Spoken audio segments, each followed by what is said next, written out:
Today's episode of the Nickelodeon Animation Podcast is brought to you by... There's just one place to go for all your spatula needs. Spatula City! Spatula City! A giant warehouse of spatulas for every occasion. Thousands to choose from in every shape, size, and color. And because we eliminate the middleman, we can sell all our spatulas factory direct to you. Where do you go when you want to buy name brand spatulas at a fraction of retail cost? Spatula City! Spatula City! Hello, this is Cy Greenbloom, president of Spatula City. I like their spatulas so much, I bought the company. Spatula City, 7 locations. We're in the yellow pages under Spatulas. Spatula City, we sell spatulas, and that's all. Nick, Nickelodeon!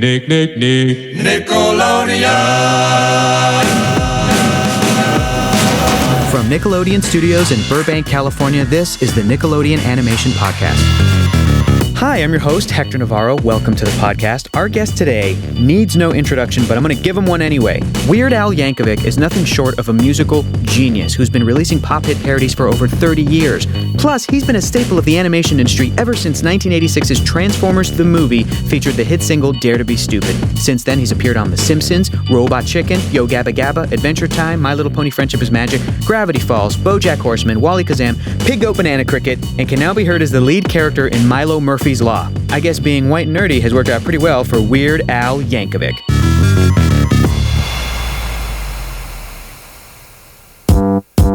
Everybody shut up. Okay, now here's the deal. I'll try to educate you. Gonna familiarize you with the nomenclature. You learn the definitions of nouns and prepositions. Literacy's your mission, and that's why I think it's a good time. Did you love cartoons and animation when you were a kid? What kind of stuff did you love? Oh gosh, I mean, you know, I'm trying to think what was on the. I don't have really strong memories of the very first shows I ever watched. I mean, whatever was on the big 3 networks. Yeah. You know, back in the mid '60s. I mean, I was born in 1959, so I would have been watching, you know, all the shows that were around that time. I loved all the old Warner Brothers cartoons, which were even before that time, but which were getting, you know, replayed constantly, of course, on the networks. I always was sort of obsessed with animation ever since I was a young child. What would your kid self think of you now? My kid self would be pretty impressed, I think. I mean, I never in a million years thought that I would have a job anywhere related to show business. I was always a very adult-minded kid, very realistic. Really? And, yeah, I mean, I was a straight-A student. I started high school when I was 12. I graduated at 16 as the valedictorian. I was, you know, when I write a song like White and Nerdy, that comes from personal experience.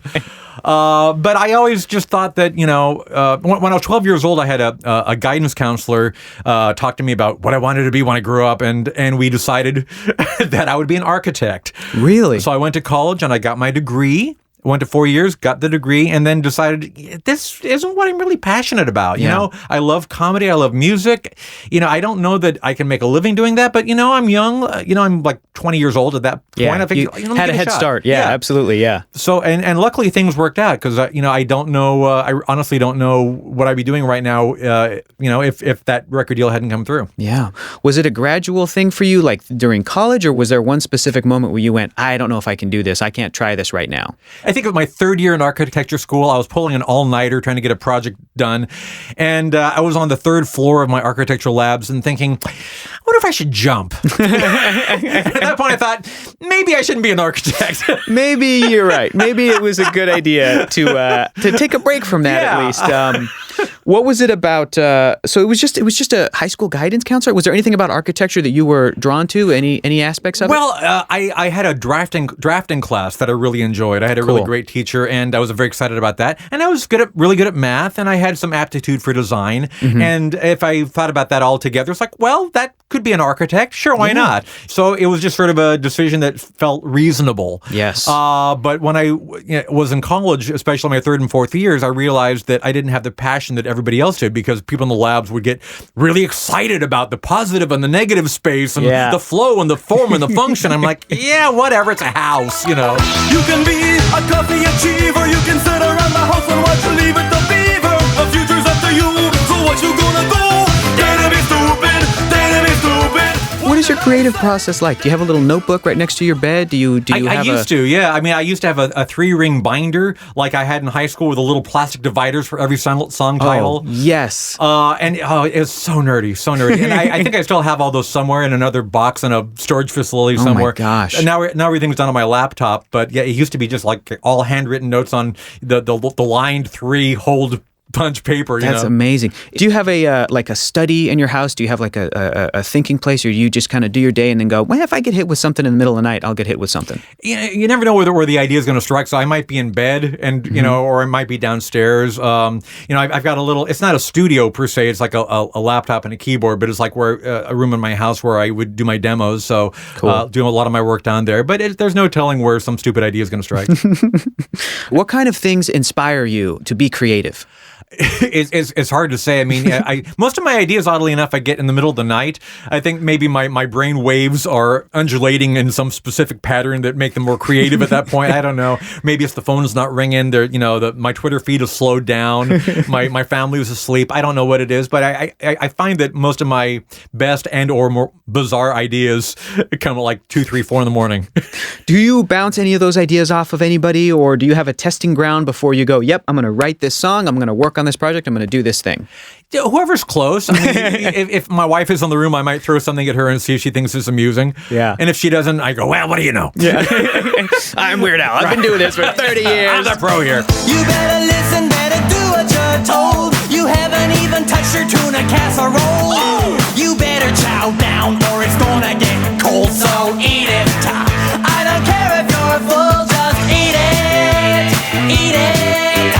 I know people usually ask you about the negative stuff for your career, like which musical artist, had a problem or beef or any of that kind of thing. But I want to ask you, was there any surprisingly positive receptions to any musical artist hearing that you wanted to do a parody? Was there anyone you went, I didn't know that they would be this on board with this? Sure. Well, a number though. And thank you for asking about the positive stuff. Yes. Well, certainly Michael Jackson the first time, we had no idea because at that point in my career, I was a pretty much unknown, entity. And the fact that Michael Jackson would even acknowledge me, I thought would be insane, but he approved Eat It. There's a contract with my signature next to his saying that we are the co-writers of that song. So that was a huge surprise. And there have been a number since then. I mean, Don McLean was one of those things where people said, there's no way he's going to let you do American Pie. That's sacred. He never lets anybody mess with that. Yeah. And he did. That is so cool. That's great. I love the story of course, Kurt Cobain being so excited. Yeah. And Nirvana being so excited that they were going to get parodied. A little bit after that happened, it was this known thing of, you haven't made it in music until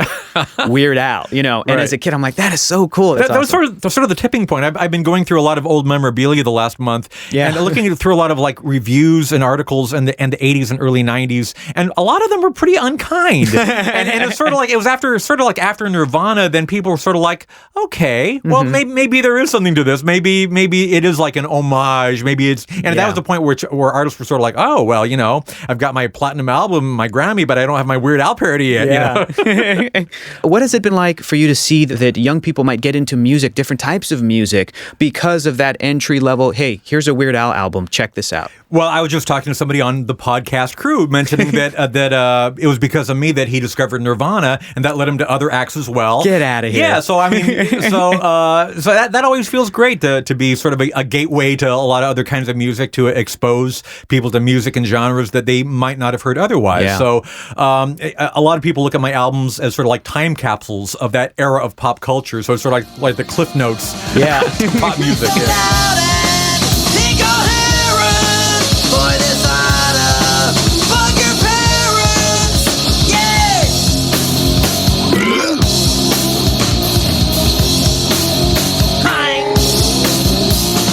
What was the first VO that you did? It wasn't Transformers the movie, because Dare to Be Stupid was featured in that. Right. Was that your first foray into animation? Trying to think, that was 85. I think I probably did a few things in 1984 when I first started. I'm trying to think. I remember, gosh, you remember when they used to have primetime specials on Friday before like the new season of animated shows came out on the networks? Yeah. And I think I did that in 1984. It was me and Scooby and Scrappy Doo at, where was that? At Knott's Berry Farm, I think. No way. Going around. It's like a whole like Weird Al introduces the new Saturday morning shows. Yeah. I didn't do a lot of voiceover voiceover work early on in the days. Until later, yeah. That Scooby thing, was that you live action or was that you like an animated form? No, it was all live action. In fact, it was like, the walk around characters in the park, Oh, gotcha. And then they had the actual voiceovers do the voices after the fact. You got asked to voice a Transformer. What was that experience like? That was a lot of fun. I mean, that was, I think, in direct response to the fact that they used Dare to Be Stupid in the original Transformers animated movie, and that came about just pretty randomly. My record label at the time, Scotty Brothers, was in charge of the Transformers soundtrack. And because I was on their label, they just said, I don't even know if it was a question like, we're going to put your song on the soundtrack. I'm like, okay. That's great. And to the people like, well, how did you decide to write Dare to Be Stupid for the Transformers movie? Like, well, that wasn't really the way it went down. Yeah. That's awesome. Did you plan on becoming a voice actor and a lot of the times voicing yourself or voicing different characters? Is that something that when you were young that you wanted to someday try out and do, or did you just sort of fall into it? I don't think it was something that I was consciously thinking about, but I always thought it was a really cool gig. I mean, it's one of those kind of things that people wish they could do, but there's not that many people that do it. It's a hard way to get into it. Yeah. And I figured if I had a 30-year career in comedy music, maybe people would ask me to do voiceover work. Absolutely, yeah. You've played yourself on The Simpsons more than one time. That's right. Which is a really unique and cool thing. Very small club of people. Very small club. How did that come about? Did you get contacted by the producers of The Simpsons, or how did it happen? I did. Matt Warburton wrote me into the first episode that I was on, and then Matt Selman on the second. I've been friendly with the Simpsons people for a long time. I knew a lot of the writers and the producers and things like that over the years, but it wasn't until the 14th season that they wrote me into the show. But yeah, I just always been a big fan, and I think they probably were aware of that, and for whatever reason, they put me in the show, and that to this day, that's one of the biggest thrills of my life. I think that's my one real shot at immortality, because The Simpsons will be in syndication for the next 30,000 years. You were on Yo Gabba Gabba. What was that experience like? That was so great. I love working with all those people. Christian and the gang are just the best. What a fun set. I mean, during lunchtime, they would have like costume contests and things like that. Everybody was so sweet. My daughter came to the set, and they gifted her with a handmade puppet. Oh, cool. And it just, the whole experience was just super entertaining and fun, and couldn't have been better. Right now, I don't really have any acts for the circus, but I'm marching around looking for circus performers to help. Well, Mr. Ringmaster, we could learn to be circus performers. Really? Yeah! You could help me? Yeah! You want to perform in the circus? Yeah! Wow! That'd be so great! I'm just looking over your very impressive just voiceover resume, Weird Al, just the voiceover aspect, but you played yourself on Batman the Brave and the Bold. Yes. And I thought about this for a second. I'm like, how many of our real-world celebrities and musicians and artists exist also in the same world that Batman existed? Like, how many other celebrities are celebrities to Batman? I'm canon now. You're canon, exactly. Exactly. That was really cool. And the perfectly titled episode, Batmite Presents Batman's Strangest Cases, that was a blast. That was a really great episode. Yeah, me, Batman, and the Scooby-Doo gang, and Paul Rubens was Batmite, which though I was in the same episode as him as well, yeah. That's right. That's amazing, yeah. You were also on Adventure Time. That's a huge, super popular show as Banana Man. Yes. I'm very honored that Pendleton and the gang invited me onto the show. I did a few songs in the show, which I didn't write. I was given the demo tape, and I learned the songs. Yeah, what's that like, too? How often does that happen where people want you to come on and they give you an already written song, or are there cases where it's like, we would love for you to do so? How does that work? Usually they give me the song. Like for The Simpsons, I mean, everything was written out. I don't think, and for Milo Murphy, there's a lot of music in that, which again is written by, Dan and Swampy and the guys. Generally I don't get involved in writing the songs in the show unless they ask. If it was something really horrible, I'd probably make a few suggestions. But the stuff I'm offered is all really well written and fun, and there's no need to do that. That's great. Let's talk about Milo Murphy for a second. You are the lead voiced character, Milo Murphy, in Milo Murphy's Law. Yes. It's on Disney XD. What can you tell us about this show? What has it been like to voice this character? It's been amazing. It's my first, lead part in an animated show, an actual job, you know, and it's been a real thrill. I mean, I've always been a big Phineas and Ferb fan. It's a real honor and for me to work with Dan and Swampy. It's a show that I hope that we're going to be doing for a long time. Yeah, I love the character of Milo. It's sort of an extension of my own character, which Dan tells me is one of the reasons why they cast me, because they're looking for some really optimistic character. And they said, well, Al was the first guy that we auditioned that didn't feel like he was putting it on. It felt pretty natural. What is it like for you as an actor, as a performer, to do voiceover compared to live action acting, compared to appearing on camera? What are some of the benefits and drawbacks of that? Doing voiceover work is one of my favorite things. Like I don't think I've ever finished a session and said, "Oh, thank goodness that's over." It's all like, "Are we done already? We can't do this some more." I really enjoy it and get a thrill out of it, and I like on camera acting as well. But there's so many more things to be concerned with when you're on camera. You have to know your lines. You have to make sure that there's nothing hanging out of your nose. Right. I mean, there's all sorts of things you need to be concerned about. But when you're voice acting, it's just one thing. You just need to make sure that whatever's coming out of your mouth, is appropriate. Tell me why I need another pet rock. Tell me why I got that Alpha alarm clock. Tell me why I bid on Shatner's old toupee that had it on eBay. Are you a comic book fan? Yeah. I'm not obsessed, but I like comic books. I think the one comic book I've always been obsessed with is Mad Magazine. That was something since I was 12 years old, which makes sense. That makes sense, Al. Yeah, when I was given the opportunity to edit Mad Magazine, that was a big deal for me because it used to really be the focus of my life when I was 12, 13 years old. This is before the internet, so if I wanted back issues, I had to have my parents drive me around to old, used magazine shops and things like that and try to go through the back stacks. And, Mad Magazine in a large way, I think, helped shape my sense of humor. Yeah. So, in fact, being on the cover of Mad is maybe the one thing that would impress the 12-year-old me the most. Yeah, absolutely, yeah. You also voiced Superman in the Mad animated thing, is that correct? Yes. Yeah, that's so cool. There was the 100th episode, so I got to do Superman and I think Krang and the manager for One Direction, I think that's right. All the same character. All of them, yeah. Superman was the manager of One Direction, which is great. I want to ask, too, you were on Wallykazam. You played a character named Wizard Jeff, which is a really adorable show. It's so great. And the song was called Underpants. Yes. Underpants. Yeah, that was great. What was that like recording that song? And I've always wanted to record a song about underpants, and I'm glad that I was given the opportunity. You also did a character named Mr. Ding-A-Ling on Pig, Goat, Banana Cricket, which I don't think it hasn't aired yet. It has not aired yet. I'm excited about that. What can you tell us about Mr. Ding-A-Ling? Oh, my goodness. Never thought I'd ask that question. The backstory, the subtext, he's a very deep, layered character. I don't know if I could even really describe all the layers of Mr. Ding-A-Ling. Absolutely. We don't have enough time. Deep. We don't have enough time. I'm not even going to bother. But I appreciate you saying that up front. That's just some great honesty, Al. That's really great.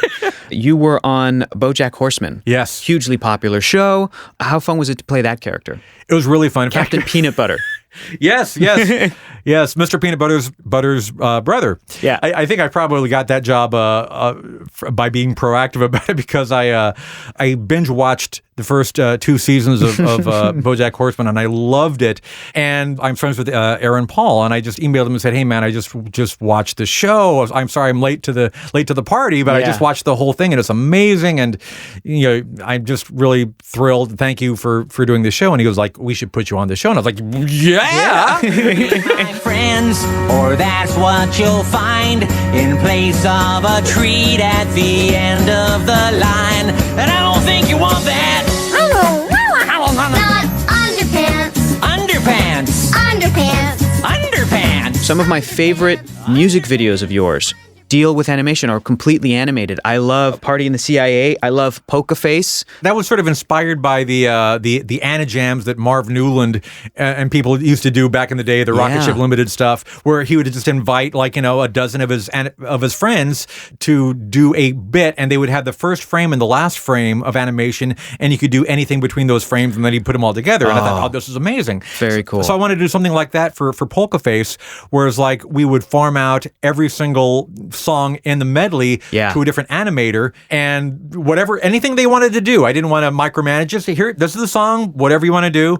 And then they put them, send them back, and we just edited them all together, and that was it. And that was an amazing thing, yeah. What was the reaction like from you? What was your response when you would get little pieces back? Were you like, I would have never thought of doing something like that, and that's so cool? Yeah, no, I mean, it was a surprise every single time because, like I said, I didn't tell them what to do, and it was really all their vision. So it was a great experience to be able to kind of let go and just say, okay, you guys, I hired you because I like what you do, so just do your thing. I don't have to shoot this one. I don't have to film it. I don't have to do any of that. Why do you think your music and your persona, Al, and your actual real life personality mesh so well with animation?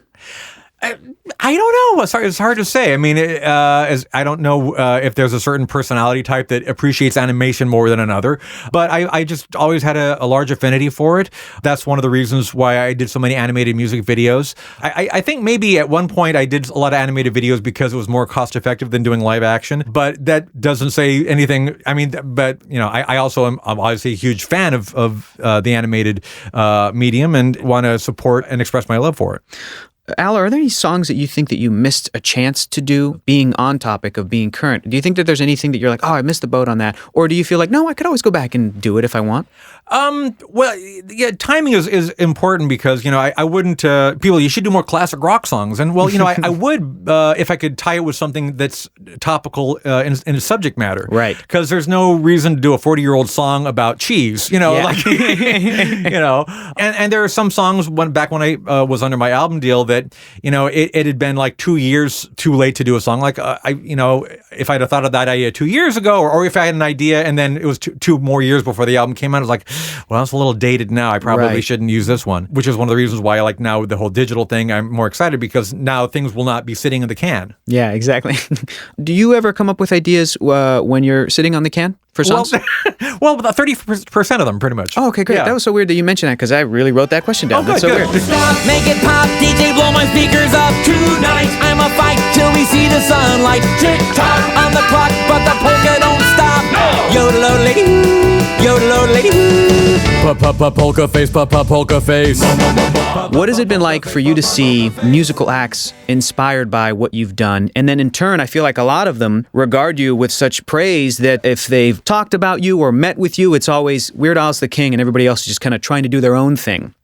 So what's your response been like? It's been really great. I mean, I feel very fortunate that there's been sort of a renaissance in comedy music. When I started out in the 80s, I felt kind of lonely. I was all by myself, and there wasn't such a thing as YouTube. I mean, if you had a parody, I mean, the Dr. Demento show is sort of like your only, way in. But nowadays, I mean, there's so many wonderful, and amazing acts. The Lonely Island, Tenacious D, Flight of the Conchords, Garfunkel and Oates, Reggie Watts, Bo Burnham. I mean, there's so many people out there doing amazing work. And, if I had any kind of influence on them at all, I'm very flattered because they're all amazing artists. And then there's a whole generation of people on YouTube. I mean, there's a million people on YouTube doing funny music and parody songs. And I have to assume a lot of them probably were inspired by something I did 10 or 20 or 30 years ago. Yeah, absolutely. Where do you think the music industry is going? I don't know. I'm not much of a futurist. Yeah. The industry has changed dramatically in the last decade or two, and not in a good way for for the people trying to make money off of it. Right. It's hard to say. I mean, I know that a lot of record labels now that are signing artists try to bundle things, like because they find that they can't generally make a lot of money just off of music. Mm-hmm. They try to bundle it with touring. They try to bundle it with merchandise and other things where they can, monetize their investment. Right. And in fact, a lot of people in the industry look at albums and music as sort of a lost leader. Like, we can't make money off of this, but it's a way that we can make money on this or this. Sure. Which is why, in the 80s, you used to tour in order to sell records. And nowadays, it's more the opposite. You make records so that you have an excuse to go touring. I'm nerdy in the extreme and whiter than sour cream. I was in a V Club and Glee Club and even the chess team. Only question I ever thought was hard, what do I like, Kirk or do I like Picard? Spend every weekend at the Renaissance Fair, got my name on my underwear. They see me strolling, they laughing and rolling their eyes cause I'm so wide and nerdy. So let's talk about your huge, massive box set that's coming out. Tell us a little bit about this thing. Well, I feel a little bit bad because, it's supposed to be the complete works and I'm not dead yet. and I have a feeling that I'm probably going to be doing something else before, Oh, you will. for the rest of my life. So this is complete for now. Yeah. I mean, I put out a box set in 1994, which was at that time the complete Weird Al. Yeah. So this is a good time to do it, though, I think, because my record contract has been fulfilled. I'm probably not going to be doing any more complete albums after this. Oh, okay. I've been doing a lot of thinking about that, and I'm not drawing any lines in the sand, but I don't think that I'm going to wait until I have 12 songs and release them all at once because I like to. And I get antsy. I like to I record something and I get excited about it and want people to hear it. So in the past, that was part of my deal. Like, well, you have to put out so many albums. Sure. And now I don't have that kind of restraint. So anyway, this is the end of my album output, and I felt like, okay, well, this sounds like a reasonable time. So it's going to be all 14 of my studio albums plus a 15th disc, which is sort of a rarities compilation. Yeah. It's not going to be everything, obviously, but it's called, I think, in fact, we're going with the name Medium Rarities. And it's going to be just odds and ends and things that weren't on the official album releases and a few obscure things and a few things that never saw the light of day. And I can't even tell you exactly what's going to be on it yet because we're still working with the lawyers and trying to figure out what we can clear. That's awesome. That's exciting. In the shape of your classic accordion, is that true? Yes. All 14, all 15 albums are going to be in the bellows of a replica that is of so my cool. accordion. Yeah, that is so cool. And it's available. You can get it either as 180-gram vinyl or digital or CD, so whatever format. No Edison cylinders on this one, but otherwise pretty much every format. And some of your music is going to be available on vinyl, is that correct? That's right, yeah. My first 6 albums were on vinyl, and then they pretty much stopped doing vinyl, and then vinyl had a resurgence, so my last 2 or 3 albums were on vinyl, but there was, I think, 6 albums in the middle of that never got a vinyl release, so this will be a first vinyl release for all those. Let's get into that a little bit about you making this decision about maybe not waiting until an entire album is available. Is that something that you feel has happened because technology has made it available? Is that something because you want to make sure that when the iron is hot, you want to strike and you want to have things to stay current? What are some of the decisions, what are some of the reasons that went into that decision? Yes, all of the above. I mean, back in the 80s and 90s, it made a lot more sense because singles were a hard thing to sell and albums were the way to distribute things. But now that we live in the digital age, it's very easy to get your stuff out digitally, to sell it digitally, and to be very current and quick about it. If I have an idea, in fact, I did that several years ago. There was a T.I. parody, Whatever You Want, Whatever You Like. I can't remember. Whatever You Like, I think it was. It was 2 weeks from me getting the idea to do the song to it being on iTunes, the parody. In fact, it came out while the T.I.'s original song was still number 1 on the chart. So I got excited about that. Like, wow, well, we live in an age where I can get this stuff out because in the past it was sort of like, it would literally be months or maybe even a year between, the idea and it actually being out to the public. Because even once you record it, to manufacture the albums, to distribute them, it could be months and months down the line. And it's hard to be terribly topical and timely when you have that much of a lag time. Yeah. Do you have any dream projects that you haven't had a chance to work on yet? Is there anything in any other kind of medium that you would like to try your hand at? I've been given the opportunity to fail in a lot of media, and I'd like to keep trying to do that. Maybe more successfully, though. Sure, I'd like to, next year I'm not touring. I guess maybe this year, I don't know when this is coming out, but 2017, I'm not touring. And I'm going to work on some major project, although I don't know what it is yet. It's kind of a big question mark. So I might try to write a movie script. Maybe I'll write an animated movie, maybe live action. For the last few years, I've been toying with the idea of possibly writing a musical. I might do that, or some other acting gig may come up. I don't know. It's sort of, I used to be terrified when I had a big stretch of time available. Yeah. But but I'm at a point in my life and career where now it's sort of like, I've got a bunch of time where I don't know what I'm doing, and that's awesome. I'm the pious guy the little omelets wanna be like, on my knees day and night, scoring points for the afterlife. So don't be vain and don't be whiny, or else, my brother, I might have to get medieval on your hiney. We've been spending most our lives living in an Amish paradise.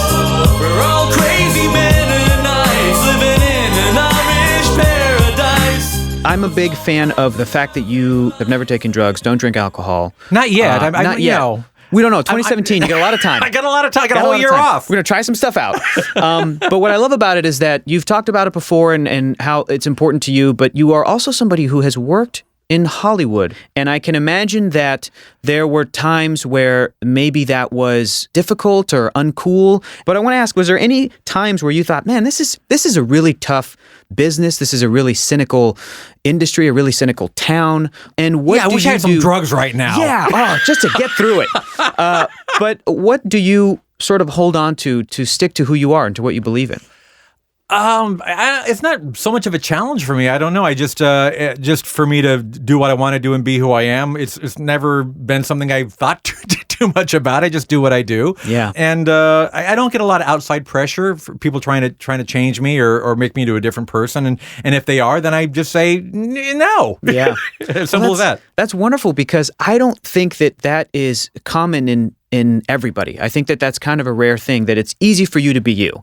And I know that's why your music and your career speaks to young people so much, because young people need to hear messages like that. And it's really important to just be you, and you are the coolest the way you are, even if you're white and nerdy, even if, all of that stuff. I've been going through my old letters recently, and I've been reading a lot of wonderful mail from kids that were just inspired by the fact that I called myself Weird Al. Yeah. And there are some points in my life where I thought I shouldn't have gone with such a dorky nickname, but people, really? but a lot of kids are like, well, you gave me hope in my life, because I've always been a weird kid and I was always a little different, and people would pick on me and make fun of me. But the fact that you embraced it and it was empowering for me to know that you were proud of your weirdness and you were able to make good. Well, good. I'm glad you're aware of that, because if you weren't, Al, I was going to tell you everything you just said.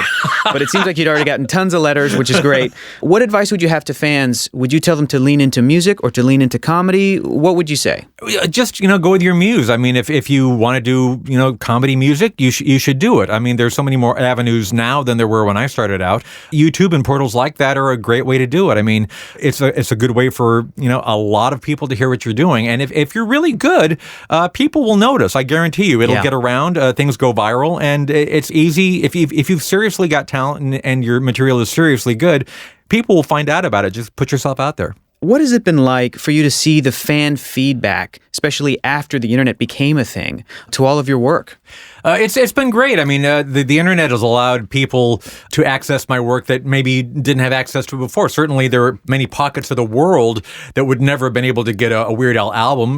My albums weren't racked, in Zimbabwe. Yeah. But because of the internet, anybody anywhere in the world and the known universe can has access to hear this stuff. And social media has been great.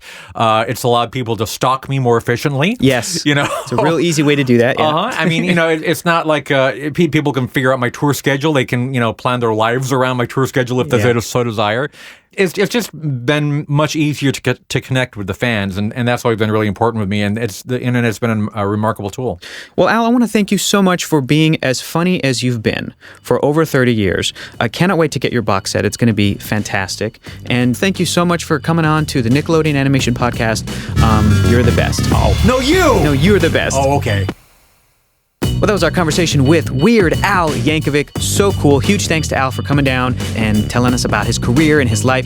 Guys, thank you for continuing to like and share the Nickelodeon Animation Podcast. Be sure to go to nickanimationpodcast.com for all of the old episodes. A bunch of cool, awesome, extra behind-the-scenes stuff, including a picture of me with Weird Al. Thanks to the awesome crew who puts this podcast together. This podcast is produced by Jonathan Highlander, Dana Vasquez-Eberhardt, Kelly Smith, Andrew Hubner. Original music by Useful Creatures. This week's episode edited by Josh Caldwell, Jonathan Highlander. All of the incredible social media for our podcast is made by Narbe Manassians, Sammy Armiger, David Watson. And thanks to the man who works the controls and makes me sound better than I have a right to, Manny Grova. Until next time, thanks for listening to the Nickelodeon Animation Podcast, and keep watching cartoons.